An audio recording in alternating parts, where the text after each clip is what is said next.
Hi, I'm Ximena Alarcón. I am a sound artist and researcher working, exploring listening experiences and in between listening experiences. That includes underground transport systems, the context of human migration, and also the dream space. And I have in this journal, I participated with a paper called Embodied Sonic Memories of Commuting Underground.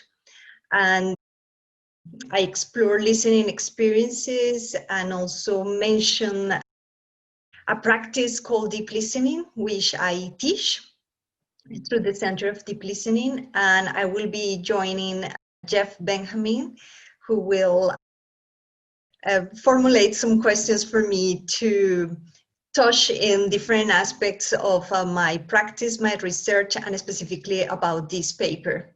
I'm based in Bath, the UK. Hi, my name is Jeff Benjamin. I'm an industrial archaeologist and an artist, and I did my industrial archaeology degree at Michigan Technological University, and I'm currently pursuing a PhD in archaeology at Columbia University. And this issue that we've managed to put together here is the outgrowth of a conference session that happened at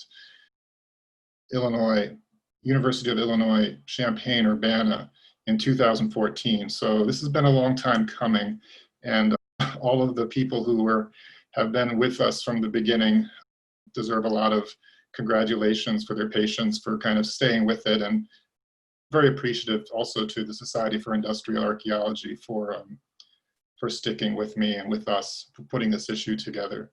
And I guess I am listed as the guest editor, but I would say more that really what I did mostly was just bring together a group of articles that I thought would be interesting, mainly for the purposes of encouraging and maintaining discourse in industrial archaeology and possibly pointing to possible new directions, conceivably, or not, but that was the goal.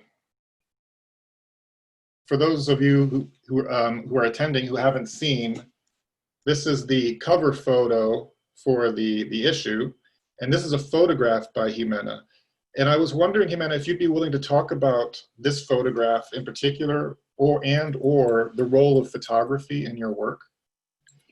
Okay, thank you, Jeff. That's quite interesting because I'm coming like from the perspective of sound, and the question of the image is interesting here. So that photograph is a photograph in the Mexico Metro in one of the platforms, and is about a passenger. But to me is not necessarily a passenger, but a kind of a worker. Mexico City receives lots of workers every day from the villages that surround Mexico City. Lots of people coming from villages, from the agriculture business and other businesses. Basically, it's kind of the meeting between the rural and the urban for me. And also this idea of encountering this infrastructure technology at that amazing speed. Well, probably the body has yet another speed. So photography, I assume it during the project, which was based on the listening experiences of commuters in 3 underground transport systems. London initially for my PhD, and then with a postdoctoral opportunity, I did it with Mexico and Paris. But this experience, I was interested, or I'm interested in the listening experience. So what is the sound environment that surround them, and what was left in their memories after the commuting journeys. But I created a virtual environment, so I needed some image to interact. And the artistic kind of, I mean, there were two reasons. One is documentary reason, where we can see this kind of a wide plane, wide angles, like a documentary picture. But I also use these pictures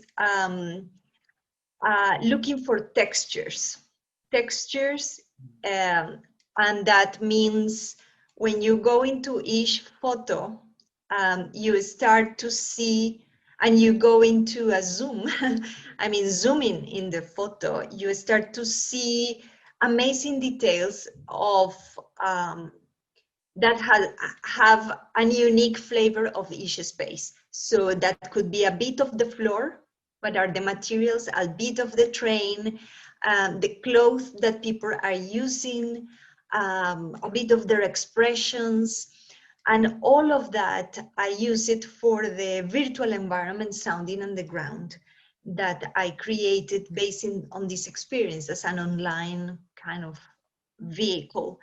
So, of course, I think if we take just the photographic work, it's a huge documentary work too. And I was taking pictures coming back from having a journey with the participants in my research, with the commuters, because when they were recording their journeys, I was focusing on them. But when I went back in the same line, back to meet another commuter, I was reflecting. So I was taking pictures, and pictures a bit kind of free pictures. I was not taking, I was not planning too much the photography. I was just taking and taking. It was kind of, yeah, snapping probably, which is actually what you do in the underground when you travel, because you can fall asleep and then open the eyes, and then there is yet another thing, and then you close the eyes. So yeah, I think that's probably the how I took this photography. It's very overwhelming because everything becomes interesting. The other part of photography is also the feeling of taking it, because it's a controlled environment. So you have cameras all over, and I have to communicate about my research to the metro company. So I'm not stopped by the metro's authorities for doing something that looks probably could be, I don't know, threatening perhaps. At some point, they stop taking free photographies, particularly since the London Underground bombings in 2005, which I recorded my first research that was London Underground. It was 2004. So yes, that's probably the story of the picture, and it's clear about the speed, and I will go back again to that, but it's about, I like the two bodies. Yeah. I like the two bodies, and many things could be there, even our fragility as human body in front of this machine, which I still get amazed how people, even children, are very close and without fear. It's kind of static when this huge machine is passing extremely fast. Yeah, well, that's really interesting. And you mentioned the word texture. I was going to ask you a question that I hadn't, that may have been a bit difficult, but I think you answered it in many ways, because I was going to ask about how you feel that your article is archaeological. And we have in industrial archaeology, we have this kind of Bible textbook. It's called The Texture of Industry. By Gordon and Malone. And so this textural quality of artifacts really, it speaks to that, really. So the other thing I was wondering is, I lived in a building in Kingston, New York, called the Shirt Factory, And there was an office in that building called the Deep Listening Institute that I always was very intrigued by. And I used to poke my head in there, and I used to, I knew they were doing something interesting, but I didn't quite know what. And so I was wondering if you could tell us a bit more about deep listening, what it is, and how it's influenced you in this piece and everything. Yes, thank you, Jeff. Yeah. Deep listening is a practice developed by the composer Pauline Oliveros and other of her collaborators that involves her collaborators Ioni and Heloise Gold. Originally, they developed what now we see as deep listening. But it's a practice that invites us to expand our perception of sound and how it travels in time and space.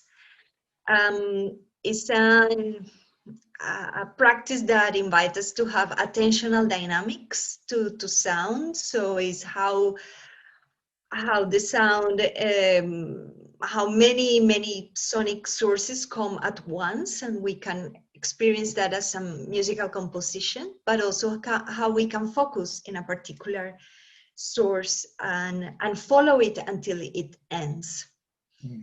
It pays attention to silences, and it's an embodied practice, just mixing a bit with my embodied article.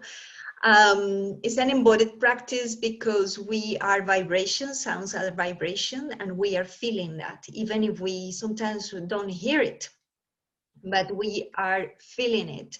We are sensing it, we are feeling it, we are thinking about it, but also we are anticipating it, which is intuition. So we move in all these four types of thought to expand our awareness. So I met Pauline Oliveros in 2008 when I have already done my research of the London Underground London Underground acoustic environment. And I was researching the Mexico and the Paris metros at that time. The references that I have to, let's say, the theory and practice references that I have to support what I was feeling, what I was doing as an artist researcher, were not enough, because I felt that when I asked people about their listening experiences, they were telling me lots of things about themselves, not necessarily about that description about the sonic environment and a location, of this is it and this is it, or this is the train coming. Yes, all these things come, but what was very important was about the feelings and emotions. And this is what I felt deep listening gave me.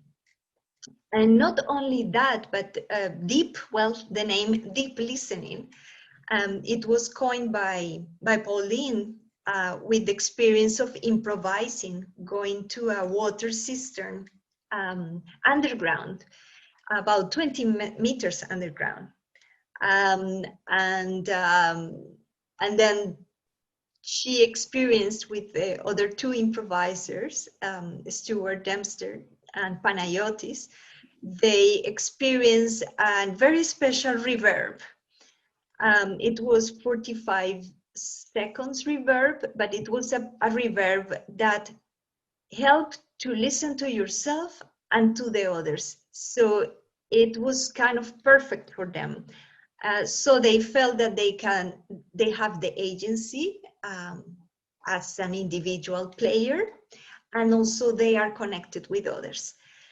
So when I met Pauline and I talked about my underground project, it was very interesting about the fascination of the underground, which is kind of a fascination, human fascination.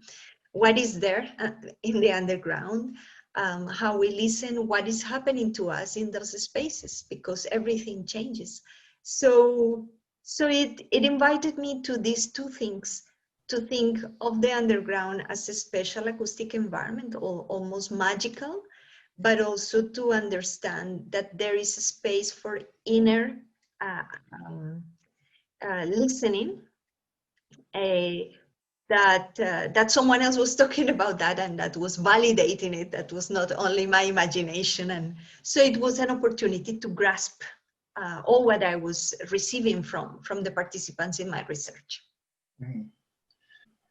Thank you very much for your piece, Ximena.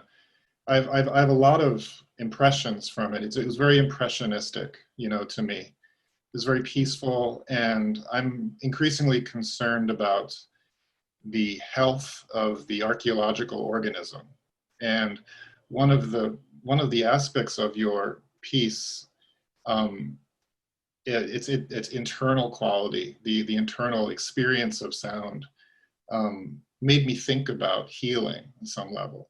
And I was wondering if that's a concern, an implicit or explicit concern, or maybe you could talk about that a little bit. Yes, thank you, Jeff. It's a very explicit concern. I didn't probably explore it with the participants fully, or that in that overt manner during my research with the undergrounds. But in my current research, this is what I do, which has evolved to migration. And I mean, it's more or less, I'm talking about the same, about dislocation, but migration. Healing, if we come from my research in the underground of the article, what was very interesting for me is that the journey, when I ask participants you are going to choose a routine in the metro, any journey that you want, and you are going to record it, but you are completely free to record it. And they mostly did it as a meditation. And then I had interviews before the journey, and I had interviews after the journey, because they selected their most meaningful sounds. But what was very interesting, what I say, is that each journey underground becomes a ritual and becomes a metaphor of what each person is experiencing at that time in their lives. So it's almost like an oracle. So I invite you, if you have chance, or if you are not that tired of the underground transport systems, if you are conscious that you are going and you are listening, it could be really revealing about something that you are experiencing. Many of the participants said that listening for them in the metro, even if for many people is boring, or they assume it as a moment of meditation. And the part of embodiment is very strong, like when they, for example, listen to how the certain pneumatics, trains with pneumatics, makes this of air, and they have it as their own lungs, and how they put together these, and there is a big relief. So it helped them to breathe too. So I will say it has lots of healing openings. The experience of listening in general, the experience of deep listening, and in this case of the article, in listening to the underground transport systems is an opportunity for healing some relationship of the many that happen in that place. But I think it's mainly because of the embodiment that takes place with the infrastructure. Thank you very much. You're welcome. I wish we had an hour for every paper today, but you know, this is great. Thank you so much. Thanks a lot for the great questions, Jeff. Yeah, thank you.